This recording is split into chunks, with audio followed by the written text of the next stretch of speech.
Hello everyone. We can also quantify a linear relationship between two quantitative variables using linear regression. Linear regression is an equation of a straight line that best fits this linear relationship.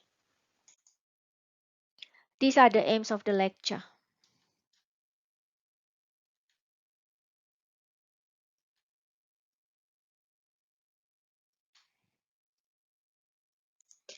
We can also describe a linear pattern with a regression line.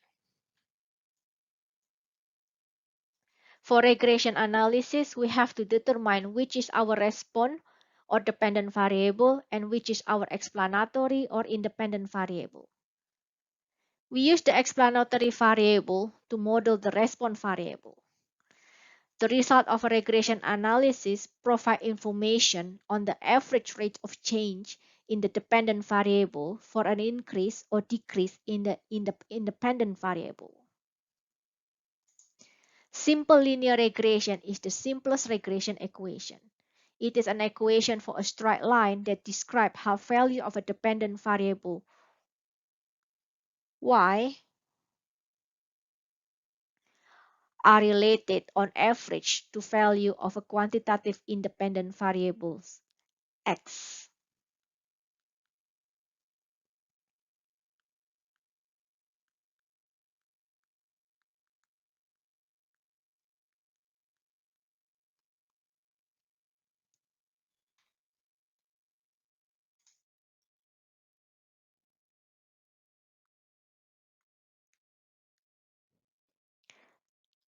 The intercept is the expected value of y when x is 0.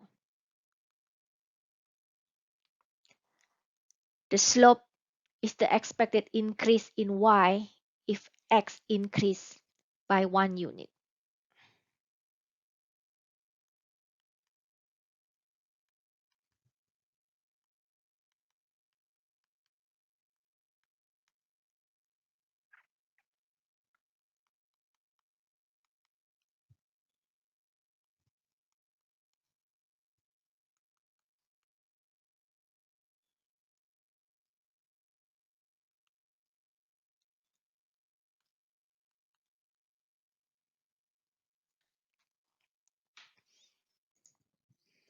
Because we are dealing with samples, we don't know the true regression equation. We can fit many straight lines to describe the relationship between these two variables.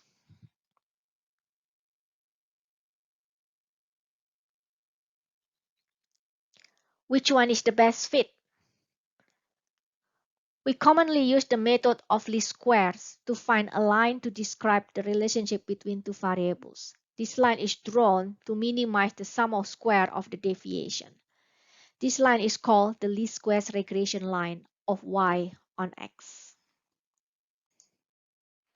Our model will never be perfect, so we have to find the best model. The least square line is the line that minimizes the sum of square of the deviation between the observed and the expected response variables. The expected response variable y for a value of an explanatory variable x is known as the fitted value of y. It is the value of y that falls in the straight line. So if we have three observations, y1, y2, and y3, that corresponds to x1, x2, and x3. The best fitted line to model the linear relationship between x and y is a straight line that minimizes the sum of square of the deviations.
A least square line minimizes the sum of square of these deviations.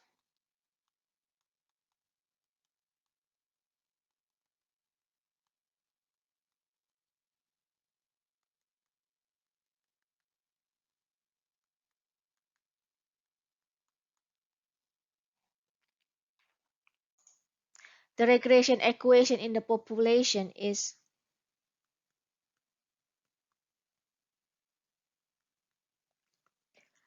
because we don't know this true regression equation, we estimate this equation from the data. The equation becomes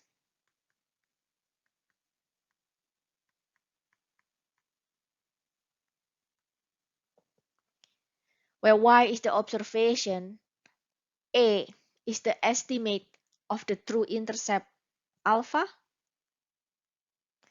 b is the estimate of the true slope beta, and e is the residuals. We have residuals because the model is not perfect.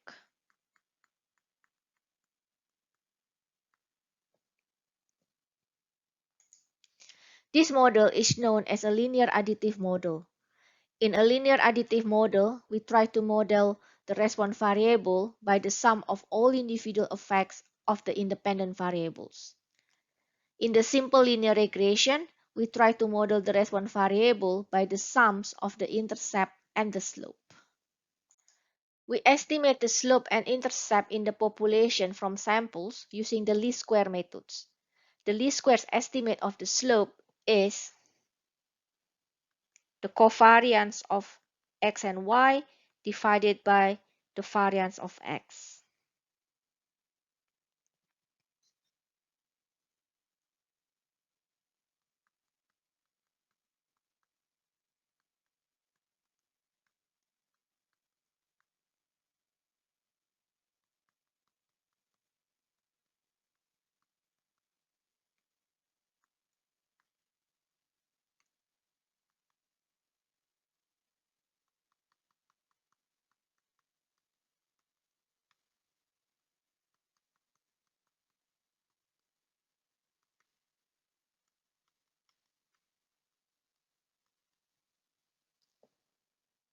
And the least square estimate for the intercept is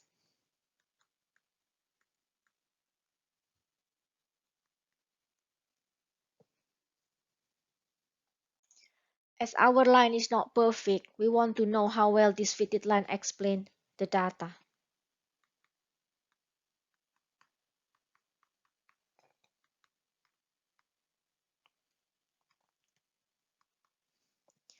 We can obtain a measure of the goodness of fit by partitioning the total variance into the variability due to the regression line and the variability due to random residual.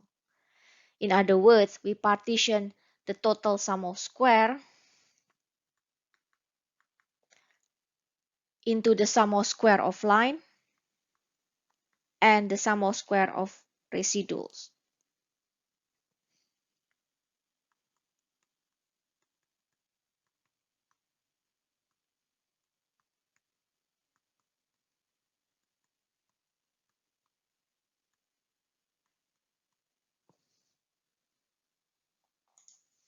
The goodness of fit of a regression line is determined by the ratio of the sum of square of line and the total sum of square.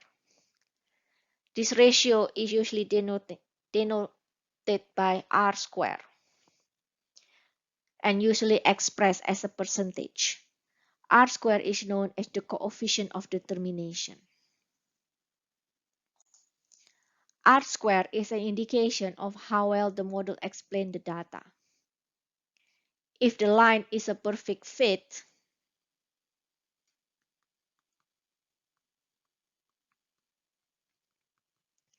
the sum of square of the residual is 0.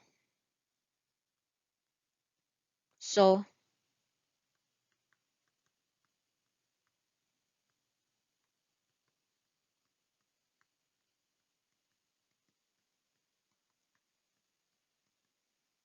R square equal to 1 or 100%.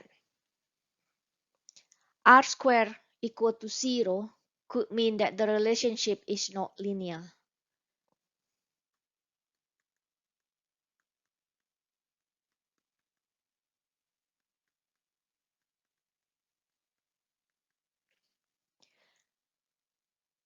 It is important to remember that r squared does not imply the significance of the slope.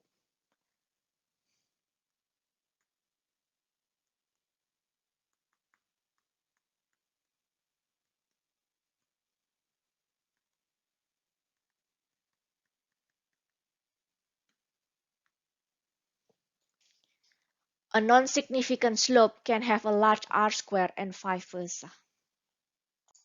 There are four assumptions for regression analysis. Linearity. The relationship between the explanatory variable x and the mean of the response variable y is linear. Normality.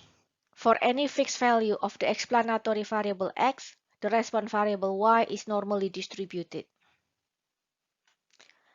Homoscedasticity. The residual variance is the same for any value of the explanatory variable x. Independency. Observations are independent of each other. We use a scatter plot to check for the linearity assumptions and residual plots to check for the rest of the assumptions. The linearity assumption should be checked before we run the analysis. We use two types of residual plots to visually assess the assumption of normality, homoscedasticity, and independency. A normal QQ plot is used to assess normality. If the normality assumption is met, all points should fall approximately along the reference line.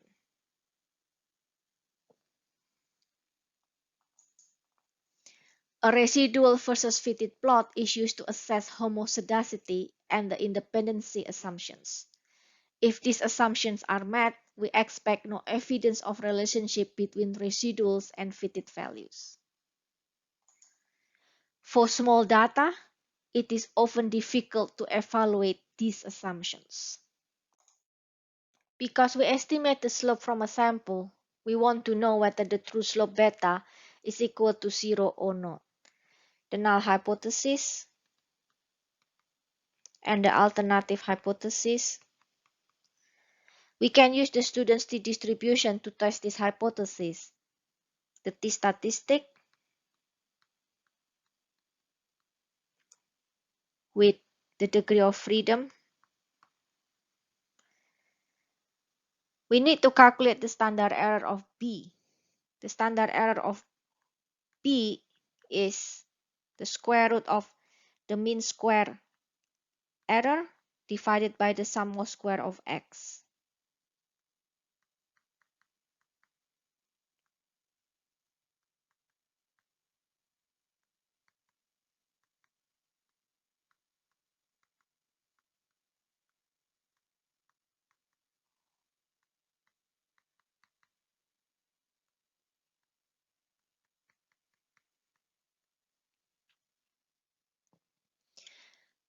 We can calculate the confidence interval for the slope.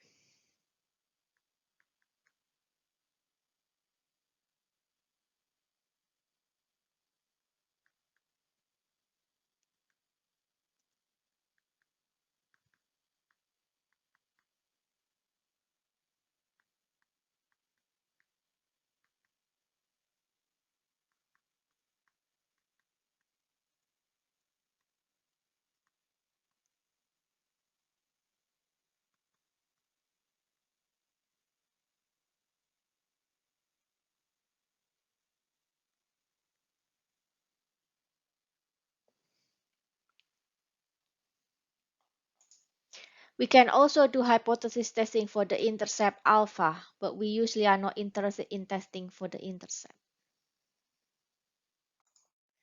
We can also use f-test for hypothesis testing. The regression analysis partitions the total variability into the variability due to the regression line and the variability due to the residuals. These partitioning are similar to the one-way ANOVA. So we can present these variances in one-way ANOVA table and use the F-test for the hypothesis testing. The degree of freedom for a simple linear regression is always 1.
Let's do an example.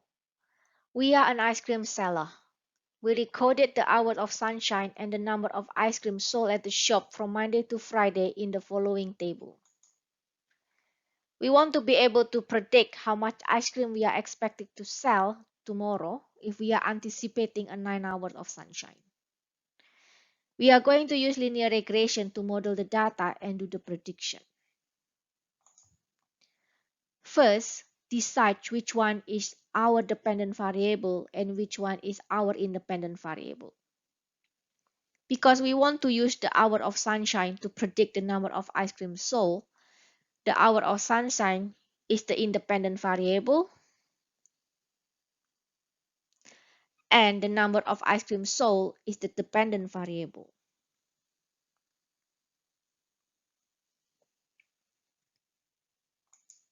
Next, we create a scatter plot to check the pattern of the relationship between these two variables. Based on the scatter plot, we can see a linear relationship between the hour of sunshine and the number of ice cream sold. Now, we can calculate the regression equation. We can do this using the formula or using software.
The intercept is the number of ice cream expected to be sold when there is no sunshine.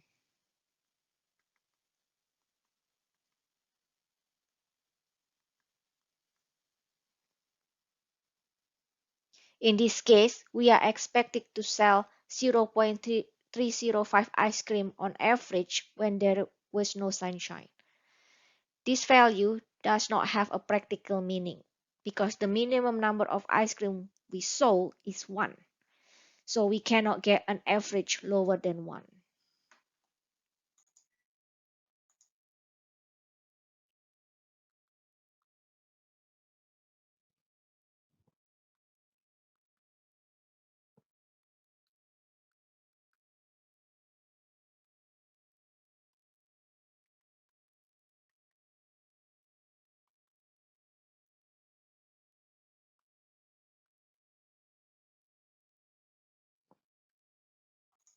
Now we calculate the R square to determine the goodness of fit of this regression line.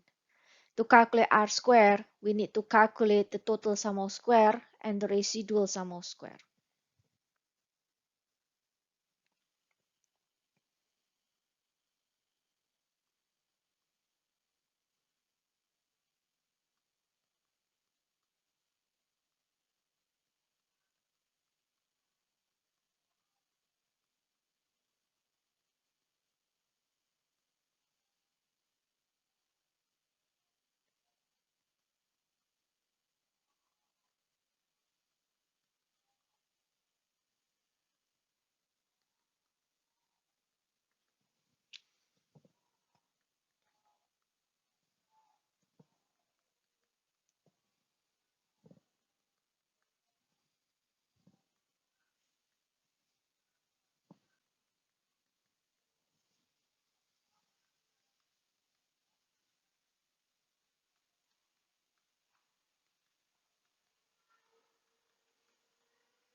This means the regression line explains 96% of the total variability in the data. It is a very good fit.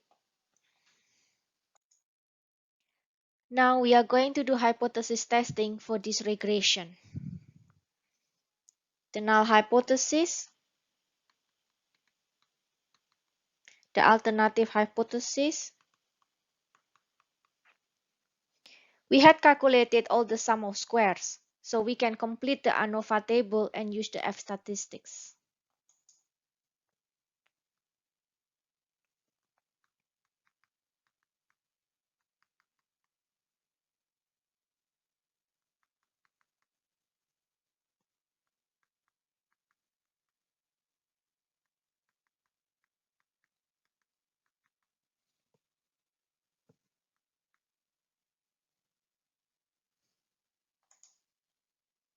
The F statistics.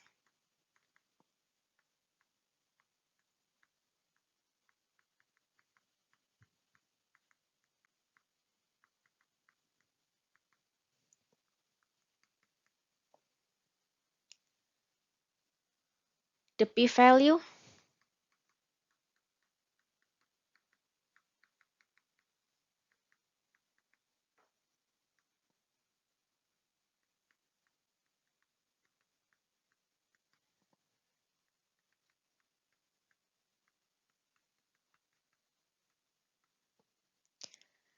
For the 5% significant level, this p-value is less than 0.05. So we have enough evidence to reject the null hypothesis. Therefore, we have a significant positive slope of 1.518 at the 5% significance level. We can also use a t-test to do the hypothesis testing.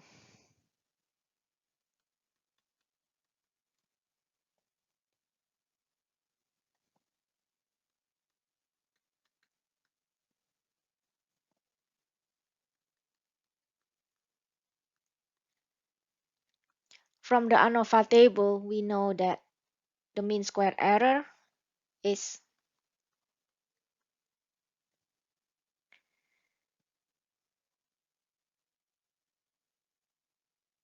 we also use sum of square of x to calculate p. So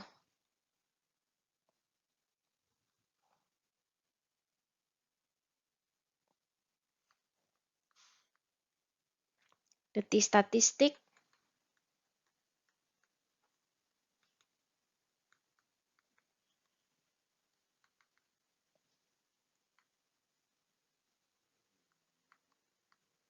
with the degree of freedom.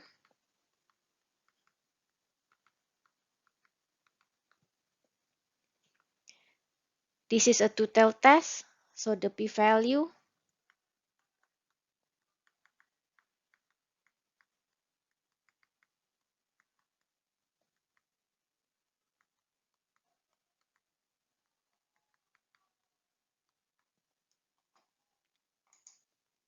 for 5% significant level. This p-value is less than 0.05. Hence, we reject the null hypothesis. So we have a significant positive slope of 1.518 at the 5% significance level. Note that the conclusion from the F-test is the same as from the t-test. The F-test is used for a two-tailed test. A software will produce both the F-test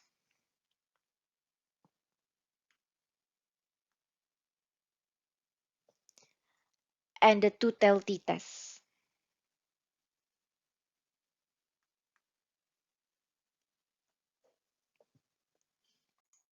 We can use the equation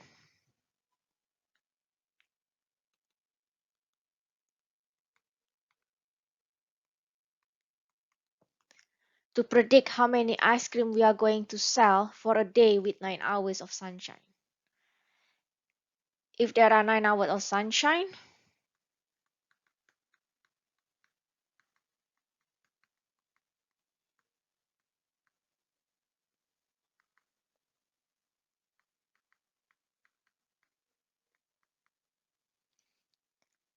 we expect to sell 14 ice cream. However, in the past, we sold 15 ice cream when there were 9 hours of sunshine. The difference between the expected value and the observed value is the residuals.